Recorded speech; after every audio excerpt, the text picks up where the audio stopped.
اور اگر اس کے دماغ میں یا عصبی نظام میں کوئی پرابلم ہوگی تو اس کے بعد اس کی صحت جو ہے وہ افیکٹ ہوگی اس سے، ٹھیک ہے۔ اس کے بعد سوشل پوائنٹ آف ویو تھا کہ اگر سماجی نقطہ نظر سے مراد یہ ہے کہ ایسی سماجی قوتیں ذہنی صحت پر اثرات کا مطالعہ کرنا ہے۔ اس نقطہ نظر کے مطابق سماجی ماحول ورثہ کی نسبت زیادہ اہم ہے، یعنی کہ اگر آپ کے ارد گرد کے ماحول میں سکنس ہے اور صحیح طریقے سے آپ کو شخصیت کو پروان چڑھنے کا موقع نہیں مل رہے تو تب بھی آپ نارمل زندگی آپ کی نہیں رہے گی اور آپ کی ذہنی صحت جو ہے وہ متاثر ہوگی۔ پھر اس کے بعد سائیکولوجیکل پوائنٹ آف ویو ہمارے سامنے آ گیا، جس کے بارے میں ہم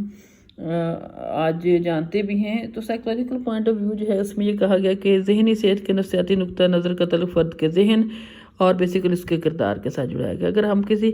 فرد کو دیکھتے ہیں کہ وہ صحت مند ہے تو اس کا ذہن اور کردار دونوں ہی درست ہونے چاہیے، مثلا دونوں میں کوآرڈینیشن ہونی چاہیے اور وہ فرد جو ہے اپنی زندگی کو نارمل اصولوں کے مطابق گزار سکتا ہے۔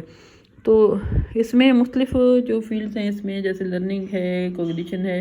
مینٹل ہیلتھ ہے، یہ ساری جو لسٹ آپ کو سکرین پہ نظر آ رہی ہے، یہ اس میں حافظہ ہے، ادراک، ذہانت، تنظیمی کردار، جرائم مثال کا، یہ تمام جو شعبے ہیں اس میں ماہرین نے تحقیق کی اور اس کے بعد فرد کے جو ہے وہ کردار کو واضح کیا۔ اچھا، اس میں اب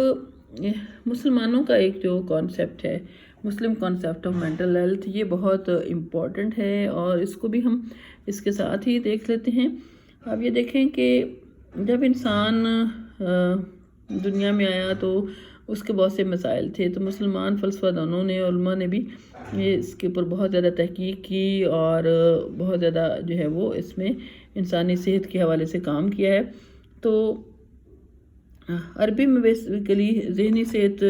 سے مراد یہ ہے کہ انسان جو ہے وہ ابن عربی کے مطابق ذہنی صحت کے لیے ضروری ہے کہ انسان اللہ کی ذات میں خود کو فنا کرے، اور اگر آپ صحت مند رہنا چاہتے ہیں تو آپ اللہ کی ذات کے ساتھ رابطے میں رہیں، ٹھیک ہے۔ حضرت مجدد الثانی نے کہا کہ آپ کے نزدیک جو فرد اپنی زندگی کو قرآن و سنت کے مطابق ڈھالے گا اور شریعت کی پابندی کرے گا، کو خود پر لازم کرے گا، نہ صرف ذہنی صحت کا حامل ہوگا بلکہ روحانی طور پہ بھی صحت مند انسان ہوگا۔ امام غزالی نے کہا کہ توبہ استغفار سے اطمینان قلب حاصل ہوتا ہے جو ذہنی صحت کی عکاسی کرتا ہے۔ اس طرح سے شاہ ولی اللہ نے کہا کہ خود سے آگاہی رکھنے والے لوگ ذہنی طور پر صحت مند ہوتے ہیں اور وہ اختیار اور غیر اختیاری افعال میں فرق بھی کر سکتے ہیں اور اختیاری افعال کو اپنی مرضی سے بھی سر انجام دینے کی قابلیت، یعنی ان کو سیلف کنٹرول زیادہ ہے، ان کی اپنی جو ذات ہے وہ ڈیولپڈ ہوتی ہے۔ اس کے بعد مولانا اشرف علی تھانوی جو ہے ان کا ذہنی صحت کا تصور جو ہے وہ بہت زیادہ پاپولر بھی ہوا اور انہوں نے کہا کہ ذہنی صحت کا اخلاقی یعنی معیاری تصور جو ہے انہوں نے ایک پیش کیا۔ اس کے مطابق فرد کے لیے ضروری ہے کہ وہ اپنی ذات، فطرت اور اللہ کے ساتھ مکمل طور پر ہم آہنگی پیدا کرے۔ ذات کے انہوں نے 3 ہمیں مدارج دی ہیں: نفس امارہ، نفس لوامہ اور نفس مطمئنہ، یعنی کہ نفس امارہ آپ کی جس طرح سے ایڈ ہے اس کو آپ حیوانی اور منفی قوتوں کے پیش نظر، جبکہ نفس لوامہ اچھائی اور برائی کی تمیز سکھاتا ہے۔ نفس مطمئنہ سے مراد ہے کہ مکمل سکون اور اطمینان کی حالت۔ تو ان قوتوں میں افراد و تفرید کرنے سے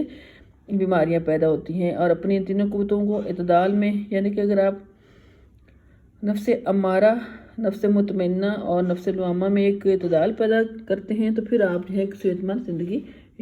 گزار سکتے ہیں، ٹھیک ہے۔ یہ مسلمانوں کے مین کنٹریبیوشنز تھے اور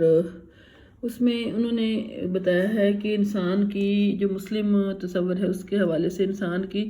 جو شخصیت ہے اس کے 3 پہلو ہیں، ایک جسمانی پہلو ہے، ٹھیک ہے، دوسرا جو ہے وہ سماجی ہے اور تیسرا روحانی، اور ان تینوں میں جو بیلنس ہے وہی انسان کی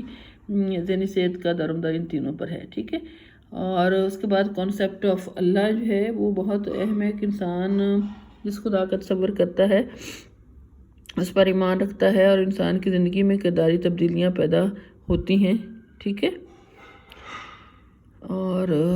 مذہبی طور پہ انسان جو ہے وہ جب مکمل طور پر اللہ کی رضا میں اپنی رضا کو شامل کر لیتا ہے تو وہ ایک پرسکون زندگی گزارتا ہے۔ اللہ جو ہے انسان کو تمام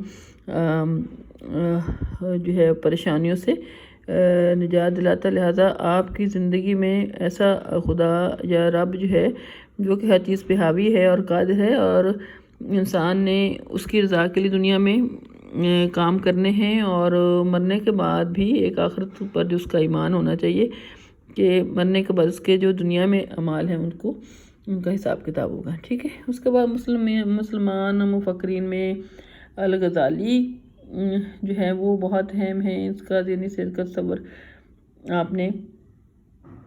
کو میں کل پڑھاؤں گی انشاءاللہ۔ جو مسلمان مفکرین میں غزالی صاحب کا کانسیپٹ کل ہم پڑھیں گے۔ آج کے لیے ہمیں اتنا ہی کافی ہے۔